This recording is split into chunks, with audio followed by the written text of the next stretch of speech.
Ok, espero que hayan podido relajarse un rato, ¿ya? Que se hayan podido sentir cómodos para lo que viene, ¿ya? Voy a darles un breve resumen de la sesión del viernes pasado, ¿ya? Para la gente que no estuvo en la sesión del viernes pasado, si quieren la grabación me la pueden pedir por correo, se las hago llegar, ¿ya? Una de las cosas que estuvimos explicando el viernes pasado fue el concepto de refugio,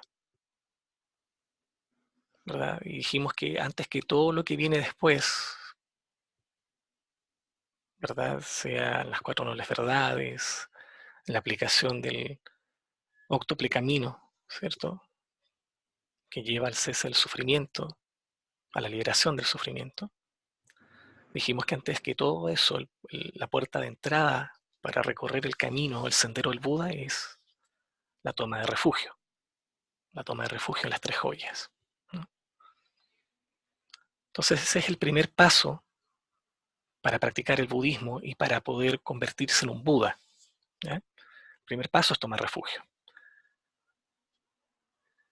Y la razón de esto es que constituye la base y es el soporte de todos los votos y prácticas dentro del budismo y lo que nos permite aliviar el sufrimiento de esta vida y también nos permite evitar los renacimientos en los reinos inferiores en el futuro. Por lo tanto, desde ese punto de vista, el refugio como protección es el mejor compañero que uno pueda tener,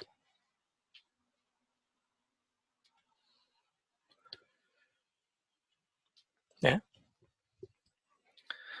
Ahora,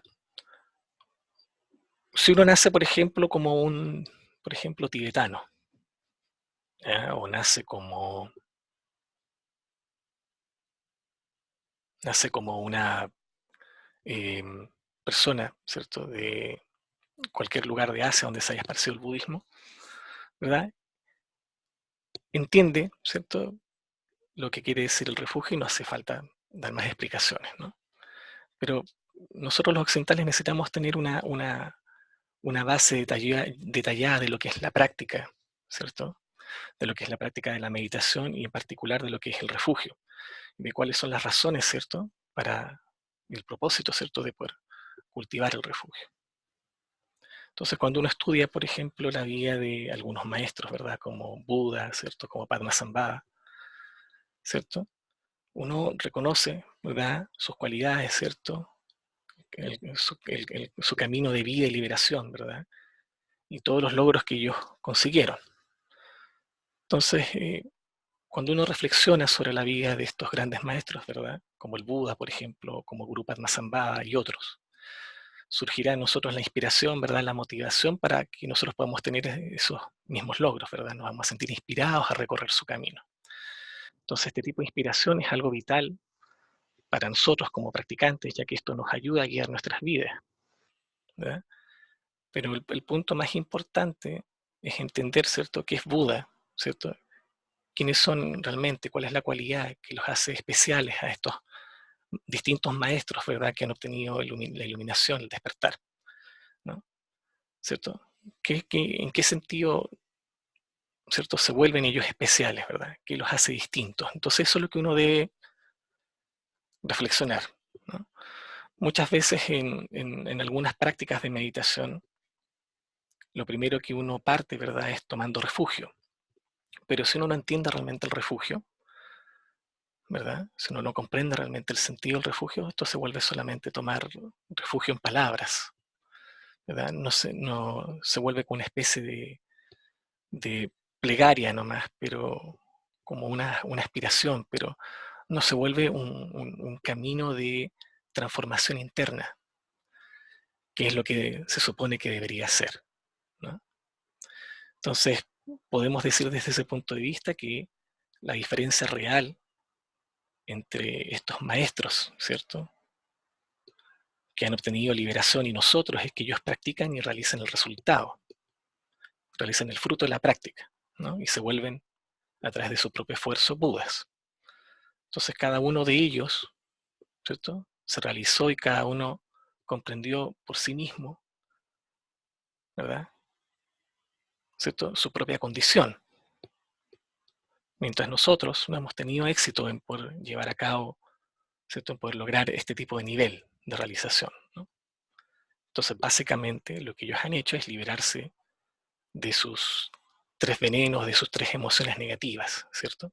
Para los que no saben, no han escuchado nunca este concepto de las tres emociones negativas, una es la ignorancia, ¿cierto?, la confusión mental, la otra es la ira, ¿cierto?, y la tercera es el deseo o aversión, ¿no? A esos tres les llamamos, ¿verdad?, los tres venenos o los tres klechas o las tres emociones negativas, ¿verdad? Entonces ellos han podido remover esas tres emociones negativas en sus propias mentes. Entonces la pregunta que uno se debe hacer es, ¿podemos nosotros hacer eso también? Entonces la respuesta es sí, ¿verdad? Quien ha podido remover, ¿cierto?, sus emociones negativas, ¿verdad? Quien ha podido comprender su propia dimensión, ¿verdad?, su propia naturaleza como individuo, es un Buda. No es solamente la imagen, ¿cierto? Cuando uno ve imágenes, ¿verdad?, en internet o en documentales, ¿cierto?, donde aparece la estatua del Buda, la mayoría de las veces uno tiende a pensar, cuando no está muy involucrado en lo que es el budismo, lo ve como una especie de santo, o incluso algunas personas lo ven como una especie de Dios, ¿no?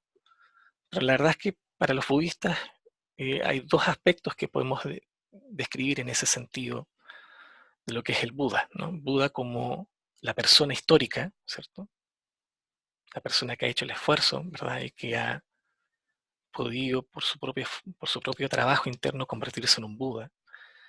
Y por otro lado, la propia condición de la mente, nuestra propia condición, o nuestra propia naturaleza de la mente, es lo que llamamos Buda.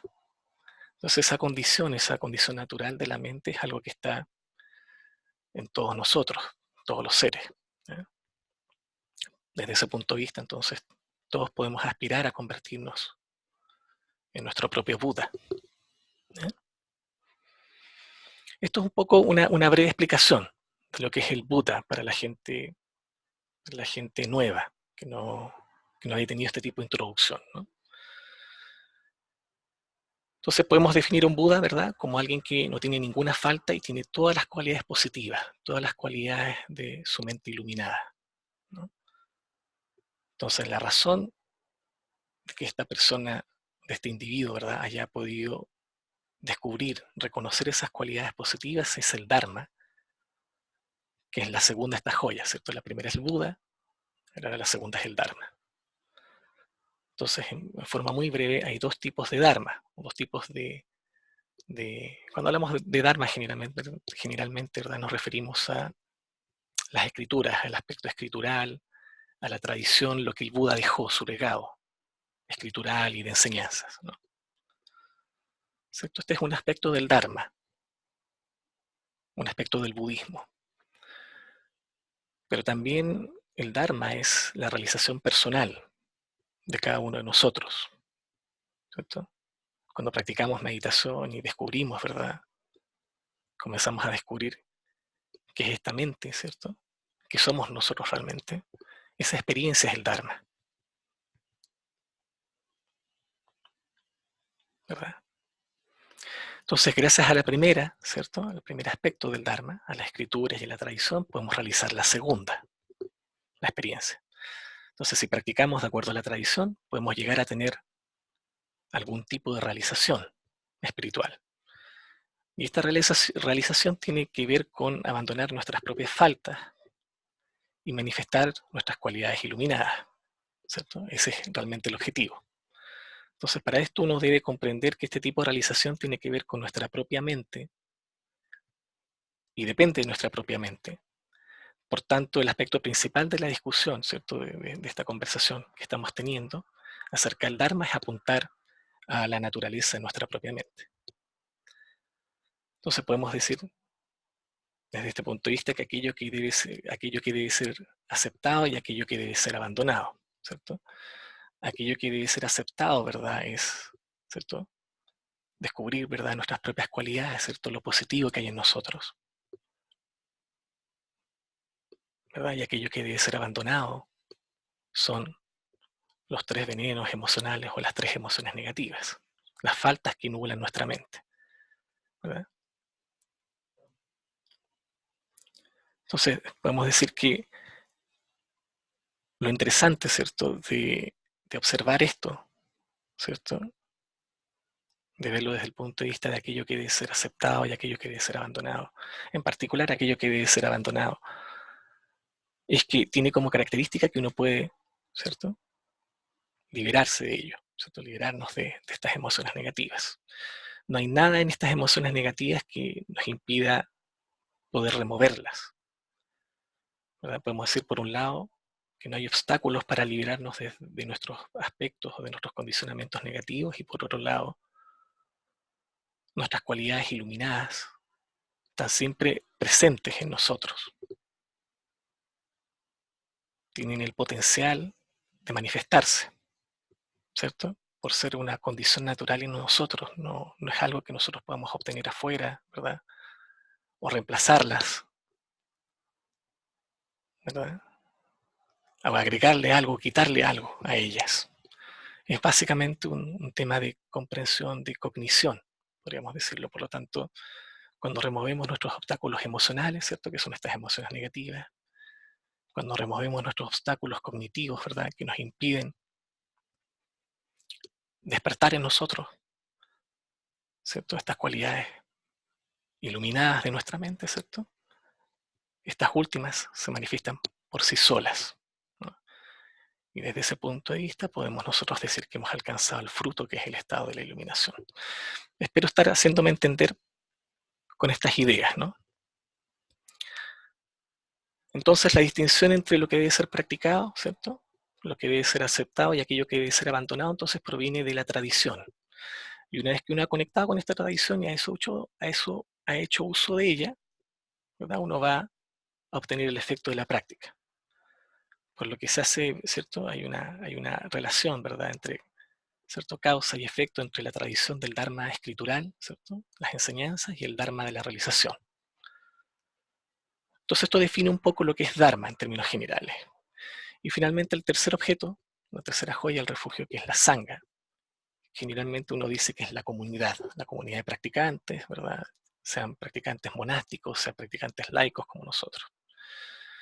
Es decir, cualquier persona que practique o estudie el Dharma, ¿no? Así que podemos decir que hay dos aspectos de esta Sangha.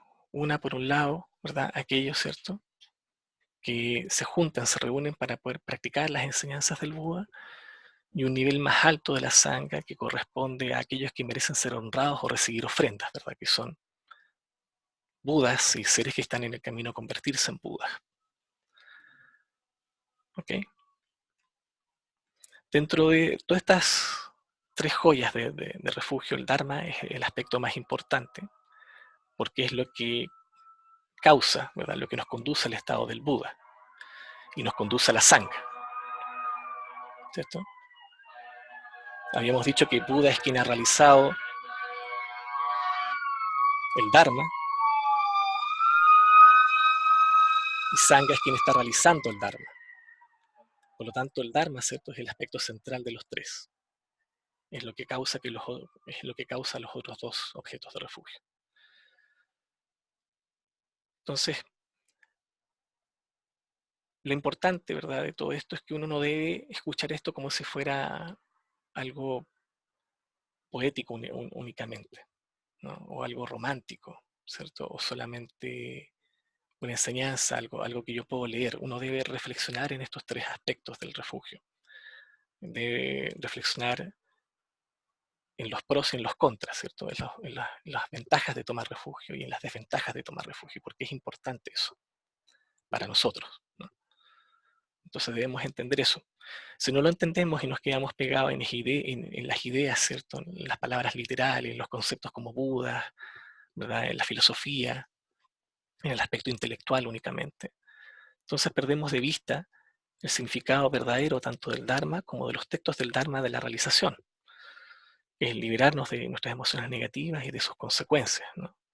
Por lo tanto, ¿verdad? Si nosotros no comprendemos eso, ¿verdad? El Dharma no tiene el poder para podernos proteger, no nos sirve de refugio realmente. Entonces nos sentimos igualmente desprotegidos ante nuestras emociones negativas y nos sentimos igualmente carentes de un refugio verdadero, ¿no? Sin embargo, si uno entiende esto, entonces en nosotros surgirá una convicción, una confianza en estas joyas del refugio. Y comenzaremos nosotros mismos a notar, ¿verdad? Y a experimentar, ¿cierto? Las cualidades que provienen de estas joyas del refugio, las cualidades positivas, ¿no? Vamos a poder desarrollar seguridad, confianza en nuestra propia práctica. Y vamos a poder eventualmente practicar correctamente. Entonces, es de este modo, ¿verdad?, que el refugio se vuelve la base de nuestra realización espiritual. Si tenemos dudas o no comprendemos, ¿verdad?, cuáles son las bases de este refugio, que ya las hemos explicado, nuestra práctica carecerá de un verdadero fundamento, carecerá de un sentido de dirección, particularmente, ¿no? Entonces será muy difícil poder realmente tener algún signo de realización. Entonces, por eso que es importante y por eso que yo quería un poquito brevemente tomarme algunos minutos para explicar esto en particular, brevemente, ¿no?, para la gente nueva. A veces se explican muchas más cosas y se dan muchos más detalles, generalmente en los cursos de introducción al budismo, ¿verdad?, o en algunos talleres. Pero quería que tuvieran ustedes una breve reseña de lo que es el refugio en el budismo y por qué es tan importante aplicarlo en nuestra práctica, no solamente como algo intelectual, filosófico, sino que como una verdadera práctica en sí. Por lo tanto, cada vez que uno se levanta, ¿cierto?, en la mañana, como practicante, ¿no?, si uno se considera practicante budista, cada vez que uno se levanta en la mañana, antes de hacer cualquier actividad, lo primero que debiera hacer es tomar refugio. Tradicionalmente, es el punto de entrada, ¿verdad?, el punto de partida para la práctica de meditación. Por lo tanto, cuando uno practica meditación, también debería recordar, ¿cierto?, cuál es el sentido, el norte de uno, y tomar refugio. Y en palabras del Dalai Lama, ¿cierto?, eso es lo que permite perfilar nuestra motivación, ¿cierto? El Dalai Lama dice que todas las mañanas él se levanta y lo primero que él hace es perfilar su motivación hacia todos los seres, ¿no? Entonces, perfilar la motivación es parte de tomar refugio en las tres joyas, ¿eh? Ok, entonces eso por un lado, ¿ya?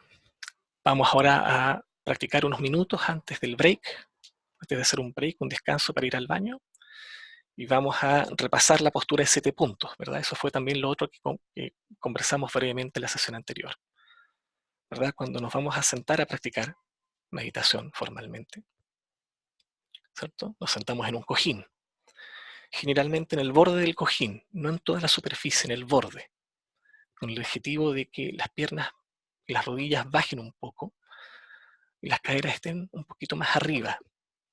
Entonces nos vamos a sentir más cómodos, ¿no? A veces uno puede tener algunas diferencias, ¿verdad?, en términos de elongación, de elasticidad, ¿verdad?, donde uno siente que las rodillas están muy arriba y uno se complica un poco, se siente que hay más dificultad para poder practicar de ese modo.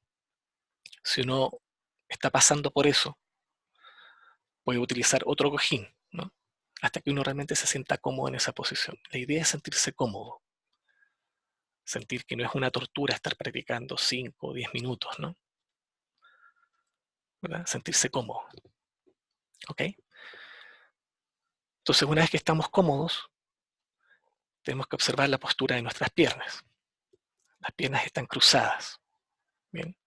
Hay varias formas de poder disponer de las piernas. Generalmente, en el budismo hablamos de lo que se llama la postura de 7 puntos, la postura de 7 puntos de Vairochana, ¿no? Y esta postura de 7 puntos, ¿verdad?, ¿cierto?, parten con la postura de las piernas, ¿cierto? Las piernas están cruzadas, ¿verdad?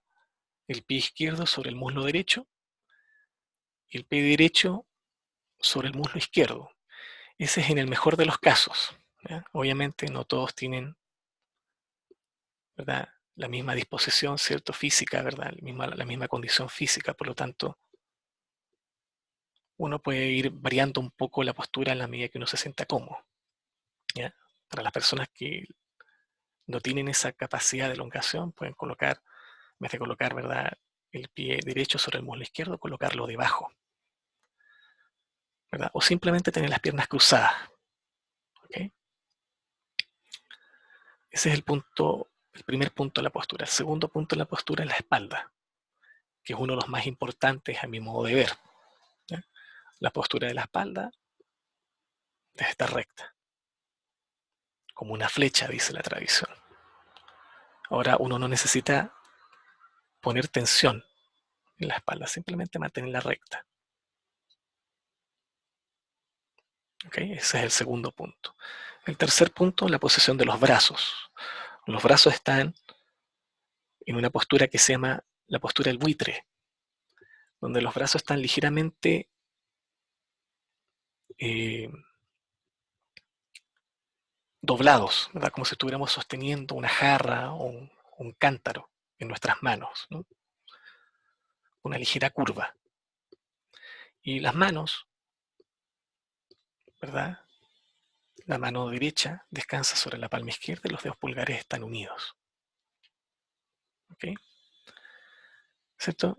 Ahí generalmente hablamos de 2 puntos de esta postura de 7, ¿cierto? ¿Verdad? Brazos por un lado, manos por otro. ¿Cierto? Entonces ahí estamos. Hemos explicado ya 4 de los 7 puntos de la postura. Les voy a mostrar una imagen, un poco como para que puedan constatar más o menos de lo que estamos hablando. A ver si la pueden ver, se las voy a mostrar en pantalla. Demos un segundo. Ok. Espero que la puedan ver. ¿Cierto? Ahí vemos una típica estatua, ¿cierto? Del Buda cuando estaba camino a convertirse en el Buda, ¿cierto? Luego de haber hecho un montón de prácticas ascéticas, ¿verdad? Entonces esa postura, ¿cierto? Muestra la postura de la meditación, ¿verdad? Piernas cruzadas, los brazos, ¿cierto? En la postura del buitre y las manos, ¿verdad? La mano derecha sobre la palma izquierda. Y los pulgares tocándose. Los pulgares están juntos. Bien. El siguiente punto de la postura es el mentón. Es el punto quinto. ¿Cierto? El mentón está levemente recogido y uno siente que la nuca y el cuello están completamente abiertos. ¿Ya? Es en ese punto donde, ¿cierto?, estamos completamente con nuestra postura alineados. Bien. El siguiente punto, que es el sexto, es la lengua. La lengua toca el paladar. ¿Ya? La razón de esto es para evitar que uno salive de manera excesiva. ¿Okay? Entonces la lengua toca el paladar. Ese es el punto 6. Y finalmente el punto 7 es que nuestra mirada está apuntándose al suelo. Entonces uno puede tomar como referencia más o menos unos 45 grados bajo la horizontal, ¿no? O como punto de referencia, ¿verdad?, el ángulo que proyecta la punta de la nariz con el suelo. ¿Bien? Ok, entonces eso resume, ¿verdad?, los 7 puntos de la postura de meditación, los 7 puntos de la postura Vairochana. Entonces lo que vamos a hacer ahora, antes de irnos a un break, es tomar la postura, recordar, ¿cierto?, mentalmente estos 7 puntos que hemos explicado. Podemos mirar la imagen incluso, si tenemos alguna duda, y observarla, y luego tratar de imitar eso. Podemos cerrar los ojos,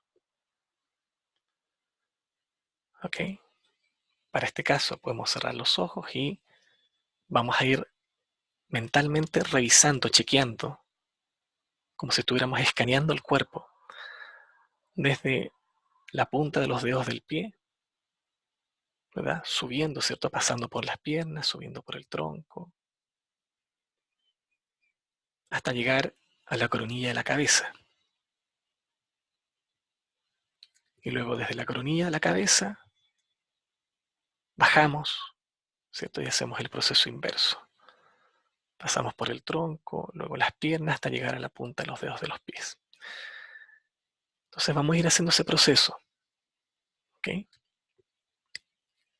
Tratando de enfocarnos en la postura del cuerpo. Y ese es uno de los puntos, ¿verdad?, que el Buda explica cuando él habla de prestar atención al cuerpo, ¿cierto? En su famoso discurso sobre los fundamentos de la atención. Entonces, el primero de ellos es prestar atención en el cuerpo. Entonces, eso es lo que vamos a estar haciendo por un rato. Vamos a ir revisando nuestra postura, chequeando que nuestra postura esté recta, ¿verdad? La vamos a ir recorriendo en una dirección y después en otra. Y vamos a prestar atención durante algunos minutos de este modo, ¿ok? Entonces, eso es lo que vamos a hacer ahora.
Seguimos en la postura.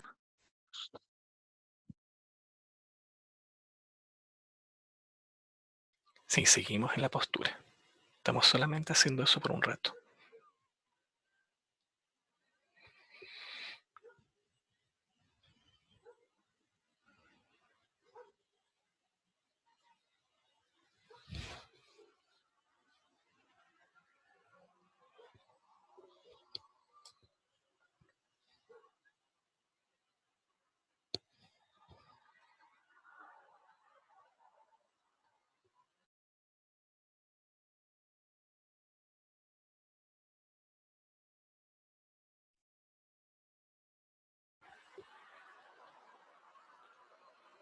Estamos aún observando la postura,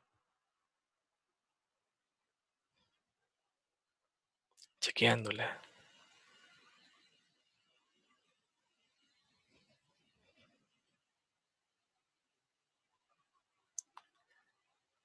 El ritmo de nuestra respiración es normal.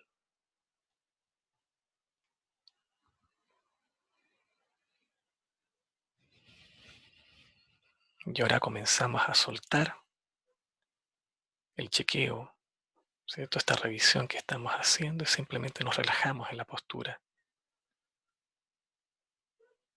sin hacer nada más que estar sentado, relajado, sin seguir los pensamientos, sin darles vuelta, sin enfocarse en algo en particular.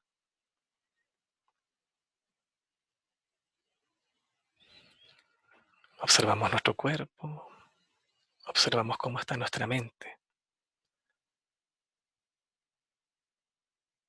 notamos lo que aparece, lo que estamos experimentando, simplemente lo notamos, sin hacer juicios,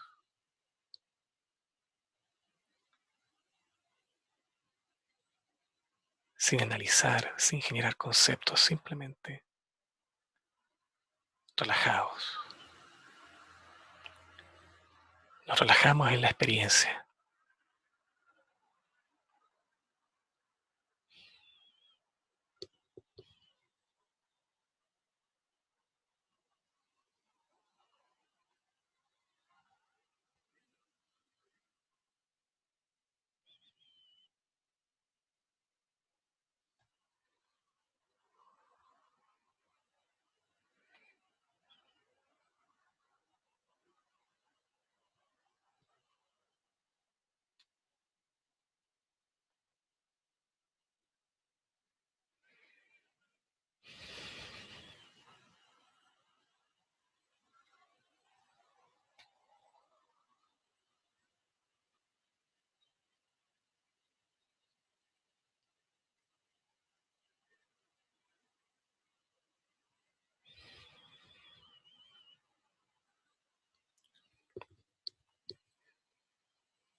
Ok, muy bien. Soltamos suavemente la postura, abrimos los ojos, estiramos las piernas,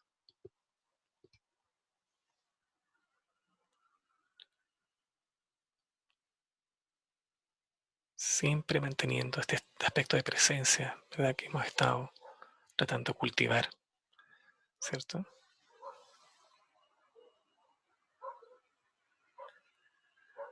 Movemos un poco las piernas, nos podemos parar también para hacer que la sangre empiece a irrigarse nuevamente.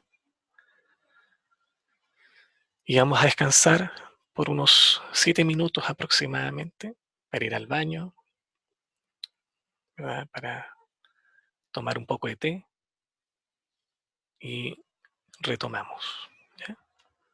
Volvemos entonces en 7 minutos más.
Ok, muy bien.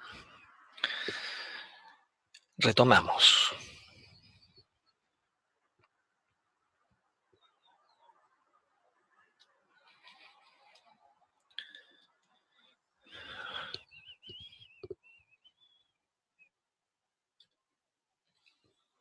Bueno, como ustedes saben, estas sesiones, ¿cierto? Eh, buscan explicar, ¿verdad? El camino de la práctica de shamatha, ¿verdad? Y hemos explicado en otras ocasiones que este camino de shamatha de la meditación, ¿cierto? Más bien, tiene dos aspectos, ¿verdad? Dos componentes. Uno es shamatha, que es el componente calma mental, ¿cierto? Y que es común para budistas y no budistas. Hablamos de eso en la sesión anterior también, lo explicamos para la gente nueva, ¿verdad?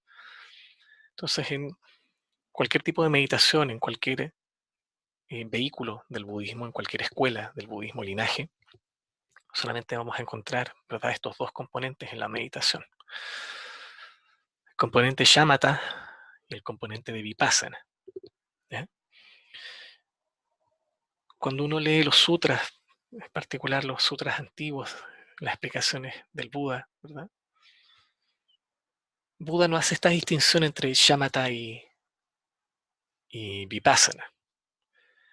Más bien él habla en algunos casos de desarrollar dhyana, ¿cierto? Absorción mental, absorción meditativa o samadhi, ¿no?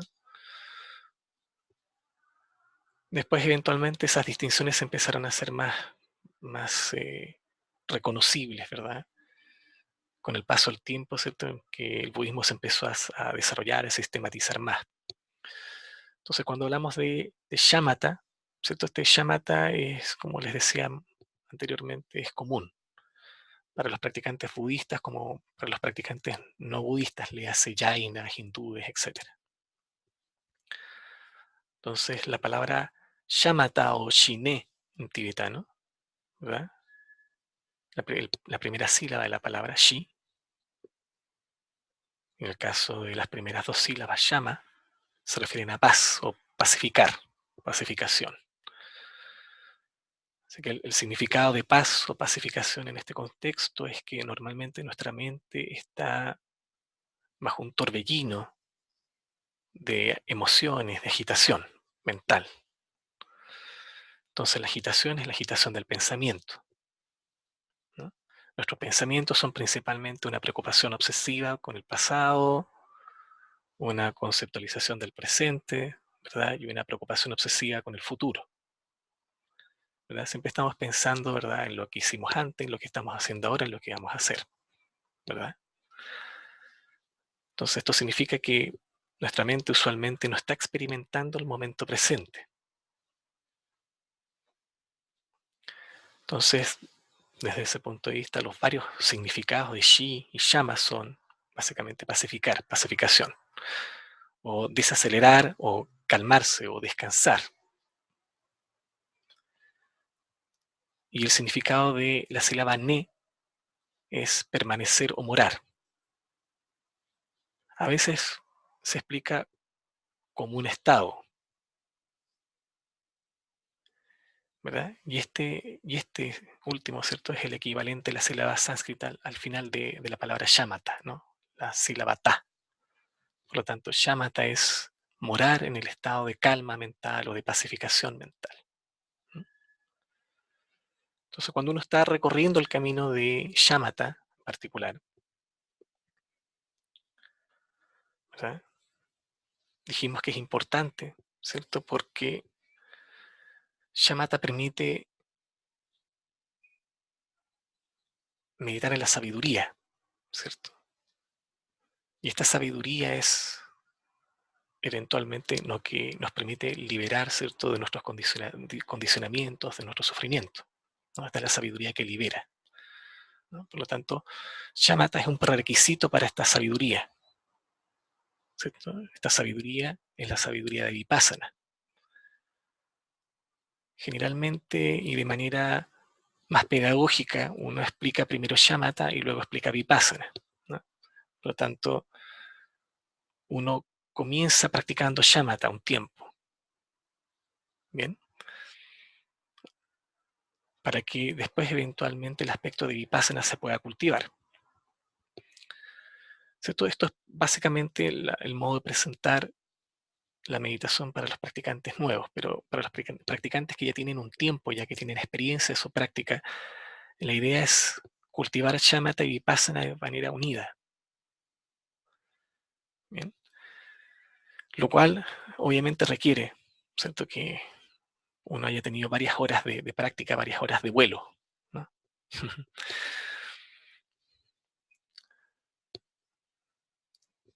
Entonces, cuando uno empieza a practicar shamatha, generalmente se encuentra con varios obstáculos, pero particularmente dos que son los más notorios, ¿no? Estos obstáculos, ¿cierto?, son la agitación y la laxitud. ¿Ok? Entonces podemos definir laxitud como un aspecto de la mente en la cual la mente se vuelve oscura, se apaga y se vuelve torpe. Pero también aplica a la pérdida de representación clara del objeto en el cual estamos meditando. Porque como ustedes saben, cuando uno medita, ¿cierto?, debe fijar la mente en un objeto de meditación, ¿verdad? Entonces perder la representación clara del objeto es un aspecto de esta laxitud, ¿no? Entonces cuando eso ocurre, ¿cierto?, nuestro objeto de meditación se vuelve borroso.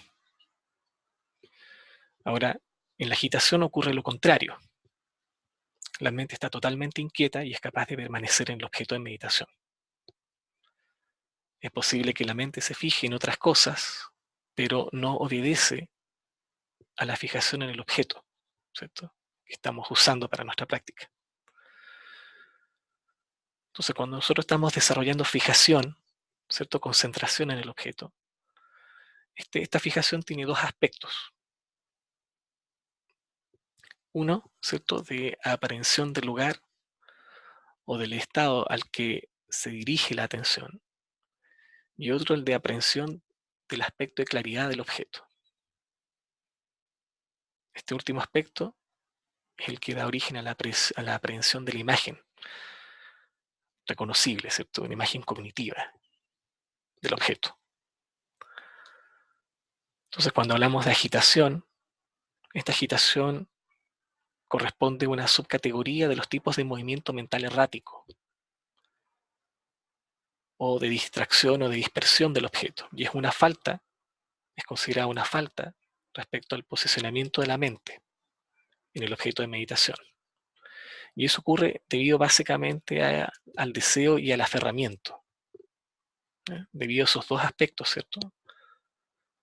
Esos dos componentes, podríamos decir, emocionales, ¿verdad? ¿Cierto? Perdemos el objeto de meditación. Entonces, en este nivel, o sea, en este aspecto, ¿cierto?, hay dos niveles. Para la agitación hay dos niveles, ¿no? Uno, un nivel burdo de agitación, donde uno pierde totalmente el posicionamiento mental o la fijación en el objeto, ¿ya? Y eso ocurre debido a que esta fijación es muy débil. Es tan débil que perdemos el objeto de meditación, que no tiene la suficiente fuerza para poder aprender el objeto, ¿verdad? Este es el nivel burdo. Y en un nivel sutil de agitación, somos capaces de mantener la fijación, ¿cierto?, en el objeto, pero no es suficiente para sostener el objeto de modo completo. Y eso ocurre porque todavía hay un flujo de pensamientos en nuestra mente acerca del objeto o acerca de algo más. Incluso en aquellos casos, por ejemplo, donde no hay un flujo de pensamiento subyacente, ¿cierto?, que esté ocurriendo en ese mismo momento cuando estamos practicando, el exceso de tensión puede provocar el deseo de abandonar el objeto de atención, ¿ya? ¿Verdad? Y eso ocurre entonces, ¿cierto?, en el nivel de agitación sutil, ¿verdad? Ahora, con respecto a la laxitud, ¿cierto?, o el hundimiento de la mente, básicamente se explica como una especie de interrupción en la concentración en el objeto. Y esto ocurre debido a que hay una falla con respecto al aspecto de claridad de nuestro objeto de fijación. Entonces esta laxitud tiene 3 niveles. En un nivel burdo, ¿cierto? Mientras estamos meditando, perdemos el objeto debido a que el aspecto de claridad es demasiado débil como para que el objeto aparezca. Y esto puede estar acompañado además con pesadez del cuerpo y de la mente. Y además puede estar acompañado de una somnolencia, un estado de adormecimiento, ¿no? Esto en el nivel burdo. En un nivel sutil, en un nivel medio, mejor dicho, el objeto aparece, pero nuestra fijación, nuestra estabilidad no es fuerte y carece de un foco claro en el objeto de meditación. Es decir, el objeto aparece poco nítido ante nuestra mente. ¿Okay? Es en el nivel medio. Y en el nivel sutil el objeto aparece, hay un foco nítido del objeto, pero debido a que nuestra estabilidad, nuestra fijación no es suficiente, no es algo fresco o nuevo. Entonces, una de las características que es común a estos 3 niveles, burdo, medio y sutil, es que estamos ausentes, es decir, estamos distraídos. ¿Okay? Entonces, ojo con esto, porque en el camino de la meditación vamos a experimentar muchas veces uno o el otro. Entonces, para ello, hay varios tipos de antídotos que uno puede aplicar. ¿Ya? Así que traten de recordar algunos de estos antídotos. ¿Cierto? Un antídoto, por ejemplo, para un antídoto sencillo, ¿verdad? Para la agitación es relajarse. ¿Verdad? Uno relaja el cuerpo, se puede tender, por ejemplo, en un mat, descansar un momento, ¿cierto? Relajarse completamente, manteniendo un aspecto de presencia. Relajarse, sin, evitando, ¿verdad? Quedarse dormido, porque es fácil, ¿cierto? Si uno se tiende, ¿verdad? En la cama, ¿cierto? Es fácil quedarse dormido. Entonces, relajarse, sin mover el cuerpo, sin cambiarle posición, relajarse simplemente como se estila, por ejemplo, en la práctica del yoga, en la postura de Shavasana, ¿no? Uno simplemente se relaja, no hace nada más con el cuerpo y relaja la mente.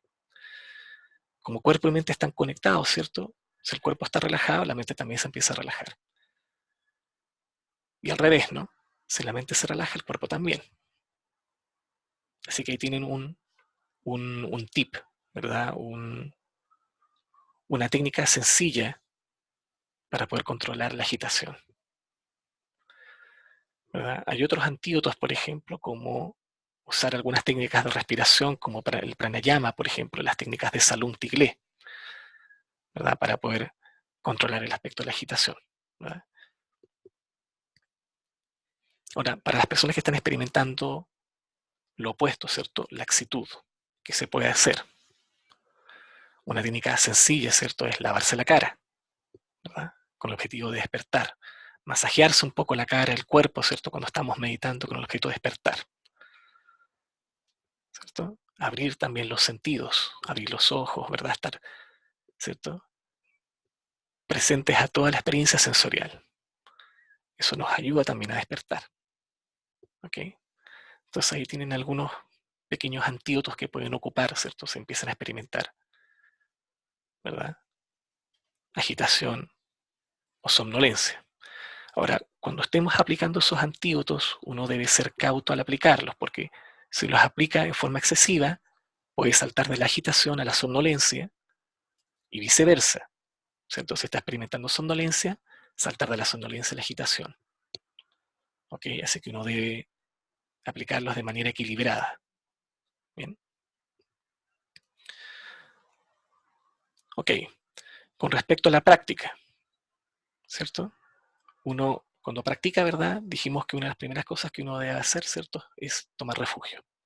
Entonces es el primer aspecto, ¿verdad? No lo vamos a hacer ahora porque dimos una breve explicación y suponemos que hemos estado reflexionando un poco en estos 3 joyas del refugio. Bien. Esto es lo que se llama, ¿cierto?, uno de los 3 principios sagrados, tomar refugio. El segundo es la práctica en sí, ¿cierto?, lo que estamos haciendo ahora. Y finalmente el tercero es la dedicación del mérito, ¿cierto? ¿verdad? ¿Para qué dedicamos el mérito? ¿Cierto?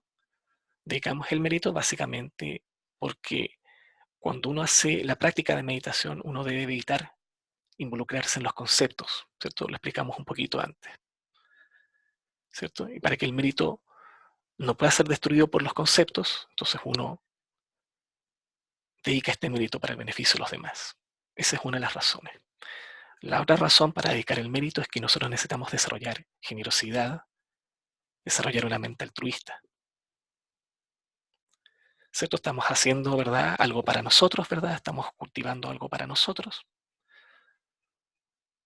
pero además tenemos que pensar que esperamos en algún momento a través del cultivo de nuestra práctica por beneficiar a otros en el proceso, ¿cierto? Entonces, para no perder eso de mente, hacemos la dedicación, ¿cierto? El mérito que hemos generado a través de nuestra práctica, lo positivo de ella, el karma positivo para el beneficio de otros. ¿Bien? ¿Cierto? Esto debe estar presente en nuestra práctica. ¿Okay? Otro dato, cuando estamos meditando, debemos mantener un foco fijo en el objeto que estamos usando. Para lo que vamos a hacer ahora, en estos minutos, es observar nuestra respiración. Así que la respiración va a ser el foco o el objeto de meditación. ¿Okay? Además de ello, debemos mantener el cuerpo inmóvil. Mientras estemos meditando, esos 5 o 7 minutos que estemos meditando, el cuerpo debe permanecer quieto. Bien. El tercero, pestañear lo menos posible. Yo sé que es difícil. Uno debe tratar de hacer el esfuerzo de pestañear lo menos posible, porque cualquier movimiento del cuerpo, por más imperceptible que pudiera ser, nos hace perder la atención en el objeto. Entonces debemos volver de nuevo a enfocarnos. Así que durante esa sesión tratar en lo posible de pestañear lo menos que se pueda. Y finalmente tener una imagen clara, nítida, del objeto de meditación, sea que estemos meditando en una piedra, en una flor, en el agua, lo que sea, ¿no? En este caso en la respiración. Bien, ok.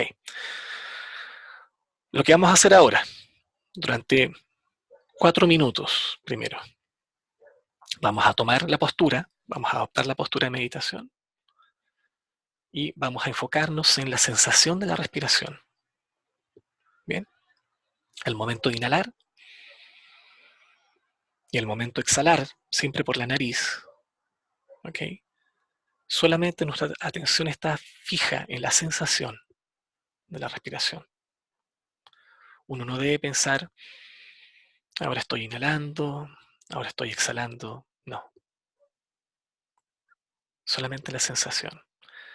Si uno quiere concentrarse en un punto, por ejemplo, hay varios asentamientos de la respiración en el cuerpo, ¿no? Pero si uno se quiere enfocar en uno en particular, puede enfocarse en la punta de la nariz o el que me es más fácil a mí por lo menos, ¿cierto? Enfocarse en la sensación de la respiración, ¿verdad? Tocando la parte de la piel que está entre el labio superior y el comienzo de la nariz, en esa zona de la piel. ¿Ok? Entonces eso es lo que vamos a hacer ahora. Este es uno de los segundos aspectos, ¿cierto?, que el Buda enseña en su discurso de los fundamentos de la atención. Cuando explica la atención en el cuerpo, él habla de anapanasati, ¿cierto?, atención en la respiración. Entonces eso es lo que vamos a hacer ahora. ¿Bien? Solamente enfocado en la sensación de la respiración, inhalando y exhalando. No nos estamos preocupando de si nuestra respiración es una respiración larga o corta. ¿Ok? Vamos a respirar de acuerdo a nuestro propio ritmo. Bien, con los ojos abiertos o semiabiertos, mirando hacia abajo, esta vez, muy atentamente, nos enfocamos en la sensación de la respiración.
Ok.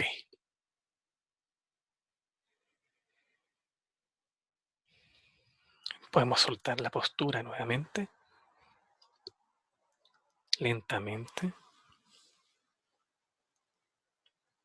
y descansar, ¿cierto? Entre medio de las sesiones. Sesiones cortas en un comienzo, ¿verdad? Particularmente para la gente nueva. 3, 4 minutos, máximo 5. Venía a hacer varias sesiones, ¿verdad? En un rato, ¿cierto? Si uno empieza a hacer sesiones muy largas, ¿verdad? Y aprieta el acelerador, uno eventualmente puede empezar a abrumarse, a cansarse, a agotarse y eventualmente generar aversión por la práctica. Así que la idea es que uno se sienta cómodo, a gusto, generar contentamiento por las condiciones de su práctica y no lo opuesto. Bien. Mientras ustedes practiquen de manera regular, ¿cierto? Con mayor frecuencia van a empezar a notar cambios. Si no practican, ¿cierto? Si practican una vez al año, es difícil poder realmente ver cambios en la mente de uno. Esto es como ir al gimnasio, ¿cierto? Siempre les digo esto a la gente más antigua. Si practican, ¿cierto? Tienen una buena dieta y van al gimnasio todos los días, eventualmente empiezan a ver cambios en su cuerpo. Con la meditación es lo mismo. Mientras uno sea más regular en su práctica, empieza a ver cambios más rápidamente. Y en particular, uno de los cambios que uno puede constatar es que las emociones negativas no tienen tanta fuerza y uno no reacciona tan emocionalmente ante las cosas, ¿verdad? Cuando uno las experimenta. Así que este es uno de las ventajas, ¿cierto? De las cosas positivas, los aspectos positivos de la práctica de shamatha. ¿Ok? Descansamos un momento.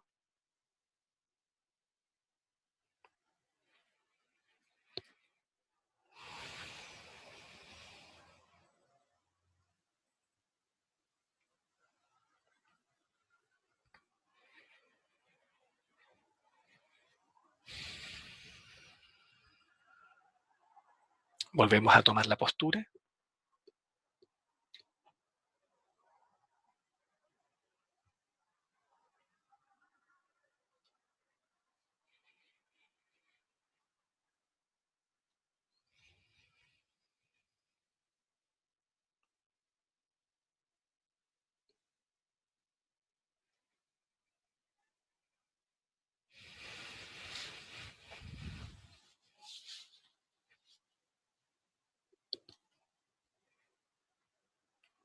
Volvemos a tomar la postura y ahora seguimos enfocándonos en la respiración.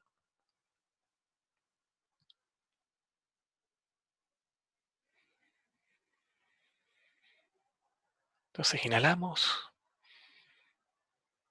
y luego en la exhalación imaginamos que en la base del cráneo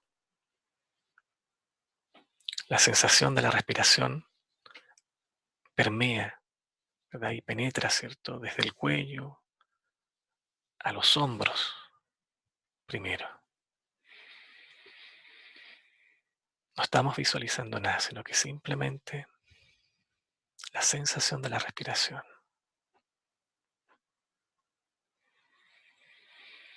Notamos, ¿verdad? Cómo esta sensación se distribuye por nuestros hombros y empieza a bajar a través de los brazos. Volvemos a inhalar.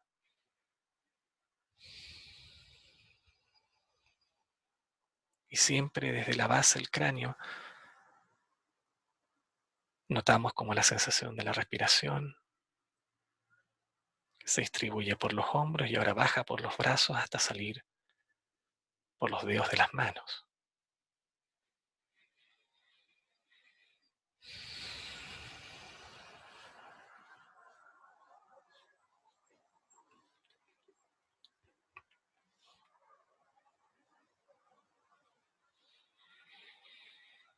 Y por cada inhalación y exhalación vamos observando, ¿verdad?, cómo esta sensación se distribuye.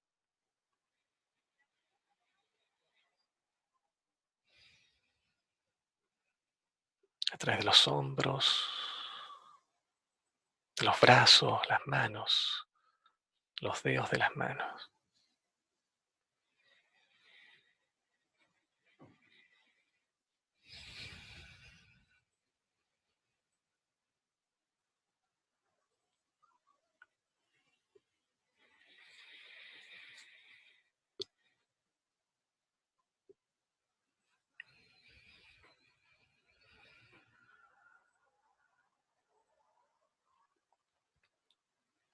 Volvemos a inhalar.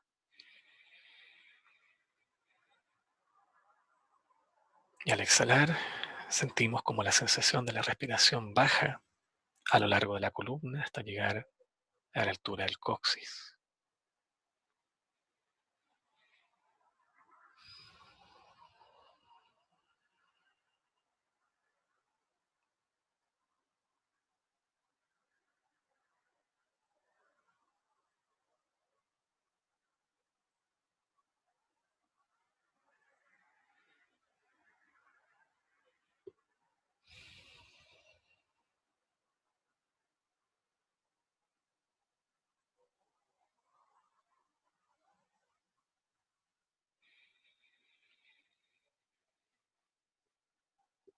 Volvemos a inhalar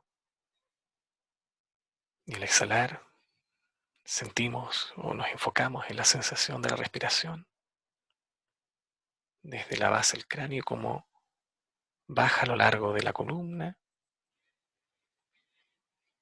Y en el caso de las mujeres se distribuye a través de la pierna izquierda para salir a través de los dedos de los pies, del pie izquierdo. En los hombres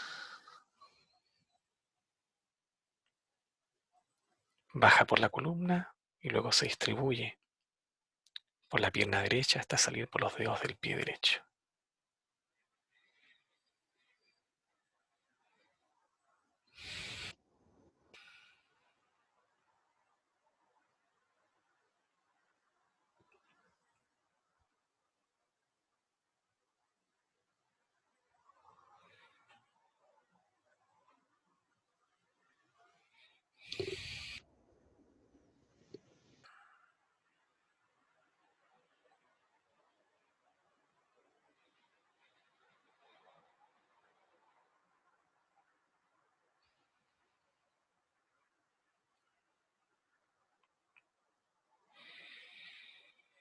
Volvemos a inhalar y al exhalar nos enfocamos en la sensación de la respiración desde la base del cráneo, bajando por la columna y en el caso de las mujeres, pasando por la pierna derecha hasta salir por los dedos del pie derecho y en el caso de los hombres, por la pierna izquierda hasta salir a través de los dedos del pie izquierdo.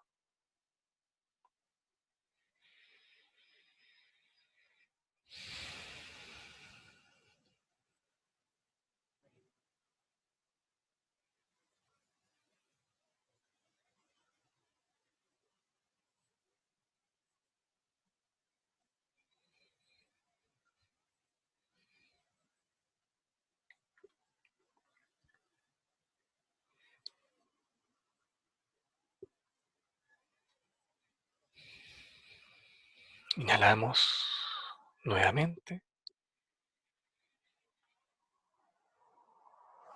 y nos enfocamos en la sensación de la respiración desde la base del cráneo, cómo ésta se extiende por los hombros, por los brazos, por los dedos de las manos, abarcando todo el cuerpo, todas sus extremidades,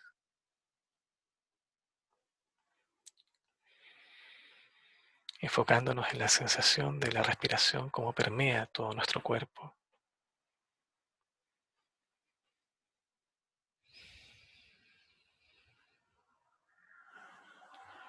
por dentro y por fuera.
Ok, muy bien. Vamos soltando la postura lentamente.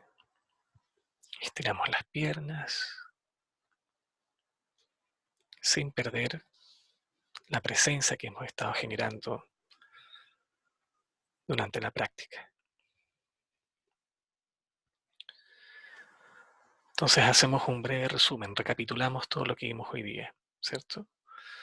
Hablamos del refugio nuevamente, ¿verdad? Para la gente nueva, ¿cierto? El refugio en las tres joyas, en Buda, Dharma y Sangha, ¿verdad? Explicamos una sencilla meditación en la atención en el cuerpo, ¿verdad? Prestando atención en la postura de 7 puntos y relajándose la postura, ¿verdad? Luego hablamos, ¿cierto? Sobre el aspecto de Shamatha y Vipassana, ¿cierto? Los dos componentes de la meditación. Y explicamos brevemente, ¿cierto? Algunos de los obstáculos, en particular la agitación y la laxitud, ¿cierto? ¿Por qué ocurren? ¿Verdad? Dimos algunas pequeñas indicaciones para poder superar esos obstáculos, ¿verdad? Como antídotos para poder superar esos obstáculos, ¿verdad? De laxitud y agitación, ¿verdad? Y explicamos otros dos métodos adicionales, ¿cierto? Enfocándonos en la sensación de la respiración primero y luego, ¿verdad? Utilizando ese mismo foco de la sensación de la respiración y cómo ésta se distribuye por nuestro cuerpo, ¿ok? Siempre cuando uno esté utilizando el soporte que sea mientras está meditando, uno debe observar qué ocurre en la mente. No solamente, ¿verdad? ¿Cierto? Enfocándose en la sensación de placer que puede surgir en la práctica de relajación, que es interesante, es bonita, es útil, pero no es profunda. Queremos tratar de descubrir qué ocurre en nuestra mente, saber qué es lo que es esto que llamamos mente. Entonces necesitamos observarla también, ¿ok? Entonces no se olviden, cada vez que ustedes practiquen, sea el método que utilicen, observen lo que ocurre en sus mentes, ¿ok? Bien, hemos llegado al final. Vamos a dejar algunos minutos para preguntas y respuestas. Las pueden hacer en el chat. ¿Ya? Hay una ventanita de chat. Pueden escribir sus preguntas ahí. Vamos a dejar algunos minutos para eso. Y luego dedicamos el mérito todos juntos para el beneficio de los demás.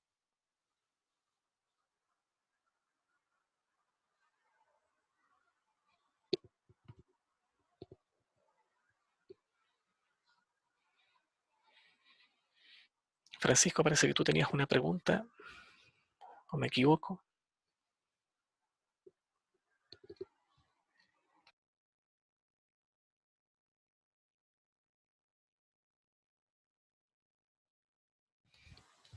Bien. Si no hay preguntas, entonces vamos a dedicar todos juntos el mérito. Vamos a reflexionar acerca de lo positivo, ¿verdad?, de nuestra práctica, de la paciencia que hemos tenido, ¿cierto? A pesar de los inconvenientes técnicos, ¿verdad? De escuchar un rato explicaciones acerca del Dharma, ¿cierto? De la meditación, ¿verdad? De reflexionar, de meditar, ¿cierto? Toda esa virtud positiva, el mérito positivo, el karma positivo que hemos generado a través de esta práctica, lo dedicamos todos, ¿verdad?, para el beneficio de los demás seres, de modo de que ellos también puedan lograr, ¿cierto?, la completa y perfecta budeidad. Entonces, con esa intención en nuestra mente, dedicamos nuestra práctica. Shanshu Senchok Rinpoche Ma Shepanam Sheyurchik Shepanyam Pamet Payam Kone Kundu Pelwarshu.